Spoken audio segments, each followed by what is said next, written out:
Dear student, अगर आपको भी किसी क्वेश्चन में डाउट है तो आपको उस क्वेश्चन का फोटो खींचना है और क्रॉप करना है। तुरंत 5 सेकंड में उस क्वेश्चन का आंसर वीडियो सॉल्यूशन के साथ आपको मिल जाएगा। फिर चाहे आपका क्वेश्चन होमवर्क का हो, सीबीएसई बोर्ड का हो, राजस्थान बोर्ड का हो या अदर किसी भी बोर्ड का हो, या क्लास 6 से 12 आईआईटी, जेई, नीट या फिजिक्स, केमिस्ट्री, बायोलॉजी, मैथ के इन सभी सवालों का जवाब मिलेगा डाउटनेट पर।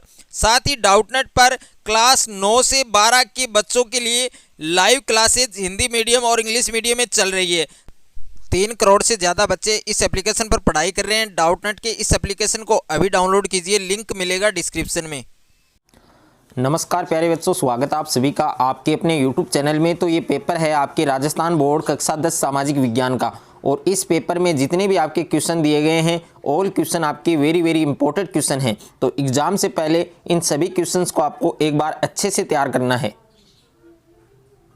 तो इसमें पहला जो क्वेश्चन आपको दिया गया है कि पल्लवकालीन महाबलीपुरम नगर है वो क्यों प्रसिद्ध है, वो आपको बताना है। दूसरा क्वेश्चन दिया गया है कि वर्तमान में अस्तित्व रखने वाली शेरशाह द्वारा निर्मित सर्वाधिक लंबी सड़क का आपको नाम लिखना है।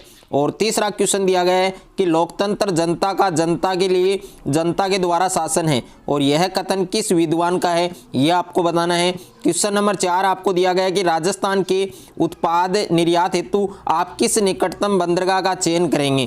और 5वां प्रश्न है भारत के राष्ट्रीय आय की गणना कौन सी संस्था करती है। और छठा क्वेश्चन आपको दिया गया है कि प्लान इकोनॉमी ऑफ इंडिया पुस्तक के लेखक कौन है, वो आपको लिखना है। और 7वां प्रश्न दिया गया है कि नीति आयोग के वर्तमान अध्यक्ष का नाम लिखिए। और 8वां प्रश्न है कि मुद्रास्फीति किसे कहते हैं।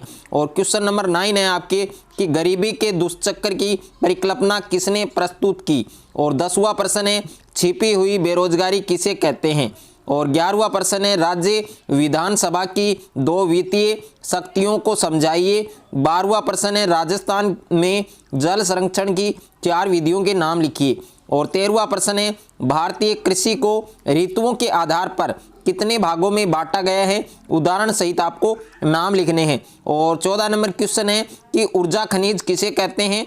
और भारत में पेट्रोलियम पदार्थ के भंडार क्षेत्रों के नाम लिखिए। और 15वां प्रश्न है सूती वस्त्र उद्योग की स्थापना हेतु आप भारत के किन किन राज्यों में चयन करेंगे। और 16वां प्रश्न है जनसंख्या वृद्धि किसे कहते हैं, इसके कोई 2 कारण दीजिए।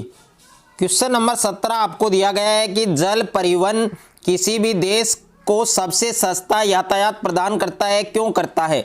18वां प्रश्न है सड़क दुर्घटना की रोकथाम हेतु 4 उपाय सुझाइए। और 19 वाला प्रश्न दिया गया है नगर पालिका अध्यक्ष के रूप में आपके द्वारा ठोस कचरा निस्तारण हेतु अपनाए जाने वाले किन्हीं 4 उपायों का उल्लेख कीजिए। और क्वेश्चन नंबर 20 है अशोक के धम्म की अवधारणा लिखिए। और 21 वाला प्रश्न है महाराणा प्रताप द्वारा मुगलों के प्रतिरोध का संक्षेप में वर्णन कीजिए। और 22 वाला प्रश्न है औद्योगिक क्रांति का प्रारंभ सर्वप्रथम इंग्लैंड में ही क्यों हुआ, इसके आपको 4 कारण लिखने हैं। और 23वां प्रश्न है लोकतंत्र की सफलता के लिए आवश्यक परिस्थितियां कौन कौन सी हैं, कोई 4 परिस्थितियां आपको लिखनी हैं। और 24 वाला प्रश्न है भारतीय अर्थव्यवस्था एक विकासशील अर्थव्यवस्था है, इस कथन के पक्ष में 4 आपको तर्क देने हैं।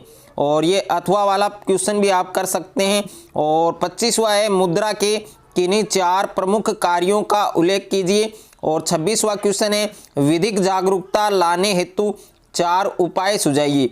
और 27वां प्रश्न है भारतीय राष्ट्रवादी आंदोलन के दौरान 1919 से 1947 के मध्य की प्रमुख घटनाओं की आपको विवेचना करनी है।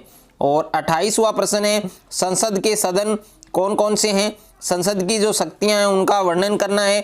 और 29वां प्रश्न है राज्यपाल के रूप में आप किन किन शक्तियों का उपयोग करेंगे।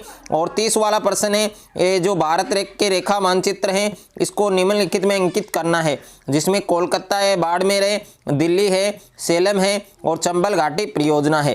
तो इस पेपर को आपको बहुत ही अच्छे से तैयार करना है।